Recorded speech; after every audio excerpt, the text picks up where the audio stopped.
guys, this is Michael Cantrell, the CEO of Nexgen, and today we are with Andrew Andretti. We are at Barber Motorsports Park. The race is over, the sun is out, and you got a smile on your face because you came in first. That's right. That's right. I mean, this is one of those days that you don't soon forget as a competitor. So it was. We had to start at the tail because we went to wet tires because the downpour came right as we were sitting on grid. Right. So because of that, we didn't get it done in time. So we had to go to the tail, and we started from there. And we're able to make our way to the front pretty quick. But at that point, I knew that the rain was done probably, and that this track doesn't dry out all that quick. Right. And I was wanting to take advantage of standing water while I had it, so I was searching for water instead of lap time until there was no water to be had anymore. And then, there you go. And then it was all about lap time and putting down the lap times. And then I saw that 25-second gap keep coming down, and keep coming down to where there was below 10 seconds. And then we're within the fight. You know, we're a couple seconds a lap faster than the leader, and we were feeling really, really good about ourselves. So the caution came out. I knew it shouldn't have been a lengthy caution because it was just a car dead in the water. So. Right. With 10 to go, if it was a bit of an impact, we probably wouldn't have got to go green again. Right. So with that, we were able to go green and put up the fight and get the W, which was big. So we talked a little bit with one of your biggest competitors. We were talking to Paul earlier, and he said, yeah, if I just would have had a few more laps, I think I could have gone in and put some slicks on, and I might have been able to catch him. But it was interesting because their strategy today was they started on wets. Yeah. You guys, the heavens opened up, and you were like, oh, we better make a change right now. So you had to hit the pits, swap it out, and then you started from the tail. But I think really making your way from the back of the field all the way to the front in the environment that we were in, where what I call was just enough rain to have the right amount of chaos. Oh, that's right. Was absolutely fantastic. Oh, you said it. I mean, you said it all right there. Yeah. It was one of those deals where this kind of weather condition makes it the best for the fans. Yep. It is incredibly stressful for us drivers, competitors, for the teams, decision making, what we're going to do. Because no matter what, you feel like you made the wrong choice. Right. But at the same time, who we're racing is Paul. We're racing Paul Menard. Right. So we kind of need to do what he's doing or the opposite. But at that moment, when the heavens open, the opposite wasn't the smart move. We need to be on the same strategy. But then, when the track dried out and the slicks would have been the call, again, I'm racing Paul. So whatever Paul does, we need to do. Right, exactly. If he dives in the pits for slicks, we got to dive in the pits for slicks. But if he doesn't, I was hoping he wouldn't because I felt like we had pace on him with the rain tires we were on. And when I didn't see him go in the pits, I was like, oh. I was kind of starting to lick my chops a little bit because I felt like we had that pace. And, Claudio, the car owner, was talking me through that as well. He's like, listen, you were 3 seconds a lap faster. So just go back to where you were, that rhythm that you had before the yellow came out, and it'll come to you. And he was absolutely right. And then the battle with Paul and I was incredible. I mean, side-by-side racing on old rain tires that are 100 miles old, and they've been through about 50 miles have been in the dry. Right. And they're just, gummy and not really giving you much feel. And for us to be able to race side by side with all this power and be on the limit like that and not make contact and be clean, and it's just a testament to the professionalism of the series. And I think a testament to both of you guys for not putting each other out of the race, right? Yeah. I mean, the fact that it's almost like gentleman racing because you understand where you're at, you understand where your competitor's at, and you're able to still be competitive within that without doing anything, I'll say, stupid. Without question. Yeah, without question. So listen, we're following the Trans Am series. We're a sponsor this year. Yes. You're taking us along for the ride. We got a little sticker on the rocker panel. This car needs some next gen products right now. Right, exactly. Like it's look a little bit sour. It needs some of that good ceramic coating. We're going to make sure you guys are set up so that the car is clean for COTA, which is the last race of the year. But let's go back just a little bit. Obviously, it's a storied name. Yes. Right, and Trans Am isn't your first rodeo. No. You've been in the racing industry for years. Talk to us a little bit about how you made your way here.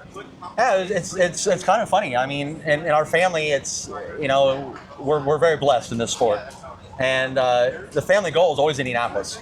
Right. Indianapolis 500. That was always my goal, and it still is. I'm not done driving. I still want to get to Indy, but when I hit my growth spurt, I hit 6 foot. I was the first Andretti to be 6 foot tall. We're not a very tall family.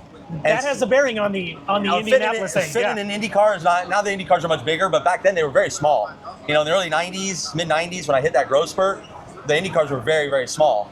I mean, my brother was 5'5" and 140 pounds, and so he was perfect size. He was perfect size. Yeah. My uncle Mario, same thing. So for me, it was like a squeeze. Like even to get in them was a squeeze. So then my family would tease me that you better pay attention to Trans Am because those are the cars you could fit in. And Trans Am was at that time always with IndyCar.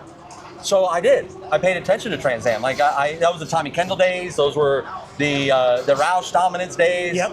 Really, really exciting times and a lot of fun to watch. And I was like, yeah, this is awesome. And then the historian of me in the sport I realized something really significant was my family had done about everything in this sport that could be imagined except Trans Am. Nobody in my family had ever been in Trans Am. So you get the opportunity to be the first. We get to be the Andretti that lays the groundwork in this historic series. So when this series turns 60 years old next year, it will have an Andretti in its history, and that's important to me. Well, listen, you spent 2025 in the top liner Trans Am. These guys have been great for you guys all year long. Been a wonderful sponsor. Walk us around the car real quick, because I think one of the things that we always get asked, and we're new to racing, right? Sure. This is our first year as a sponsorship, but we always get asked, what's the difference between this car and like a NASCAR car? Okay. And I always tell people, well, this is faster than a NASCAR car because they've got a restrictor plate on them, and this thing's 900 horsepower wide open. Yeah. But when you walk around the car, maybe you can just tell us a little bit about what makes these cars so special. So first and foremost, right, the hood's off, so it's easy to see the engine. This is where the magic happens. Why we're able to make more horsepower this is basically this is a racing setup from Chevrolet. You can't buy this setup, other than through racing purposes. Okay. It's an R07 block, R07 heads, and on a Chevrolet block, but all of it's purpose built, and usually it's for NASCAR. Okay. But we don't have the NASCAR restrictions. So we have a pretty open rule book, so that's why we're able to get a lot more horsepower. We're up over 900 horsepower Got here. it. Where I think most NASCAR engines are restricted down to around the 600 horsepower. Exactly, Yeah. exactly. And even down to like 450 at some places. Like when you get to Daytona and Talladega, they go down even more. Do you use tear strips on the windshield, or you just rely on your windshield wiper? I just rely on the windshield wiper. Nexgen makes one of the best ceramic glass cleaners that. Oh yeah, no. Oh, we're going to use that. That's a little ad from one of our partners right there. We're going to make sure we use product that on there. Yeah. Get Nexgen.com. And so then, you guys have a purpose-built engine, just like NASCAR, less the restrictions. Yeah, so which gives you the ability to make more power. Make more power. Make more power, and that's what we want. Everyone wants more power. The thing is, like, out of all professional series, Trans Am and Formula One are the only two that are making the most horsepower they've ever made in their history. IndyCar is not making the most horsepower that they made in their history. NASCAR, as we just touched on, they're not anywhere near what they used to be. So, if you love horsepower, this is it. This is where you're at. Yeah. So, and what I love about the Trans Am series is, compared to Formula One, you got fans that can come right up and see the car. You're accessible, which is really what it's all about. Absolutely. It's all about having the ability for fans to walk right up, look inside here and go, hey, check this out. What is this? And we watch them all weekend long. We see you guys out here as the drivers. You're like, hey, come check it out. Take a look what's inside. So ask questions. Do what you want to do. Oh, we sit them in the cars. Yeah. We get kids. You can't get anywhere near a Formula One car, right? No, unless you got hundreds of millions of dollars. Exactly. Out here, your general admission ticket for a Trans Am event, for a Speed Tour event, gets you full access to the paddocks. And I don't know a single team here that is not accommodating to the fans. That when the fans come here, every team is looking to engage with the fans and be a part of this. That's the one thing that we've noticed. This is our first year as a sponsorship, obviously, but it's the one thing that we've noticed.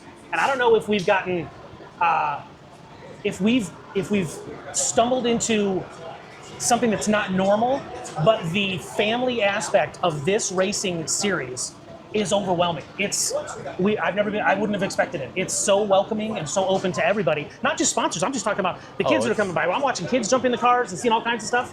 And obviously that helps with the next generation of racing for you guys. Yeah, absolutely. It's a special paddock. I mean, I get asked all the time, and why I'm in Trans Am, and I give that answer I gave you earlier about the history and wanting to be here.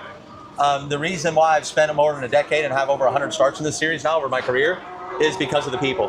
Now, I love being with the people in this series. Where does that rank you? As over far as 100 starts, as far as drivers that are currently racing. I think there's Tommy Dreesy. I think is at 200. Okay. Amy is pushing the 200. Is coming close up on 200. I think. I think I was the 23rd driver to hit over 100 starts for Trans Am. Well, listen, we are super excited to be along for the ride. Can't wait to see how you guys battle it out at COTA at the end of the year, and to see what happens in 2026. Well, thank you guys. It's going to be awesome. Thank you guys. And trust me, we're going to get you some stuff to make sure that the car looks a little bit better than it does right now post-race. I promise we'll put it to great use. Awesome. We really appreciate you being on board. This is an awesome partnership, and it's going to be a lot of fun moving forward. Thank you so much. Anything we can do for you, please let us know. You got it, man. Thank you. All right. Thank you, guys.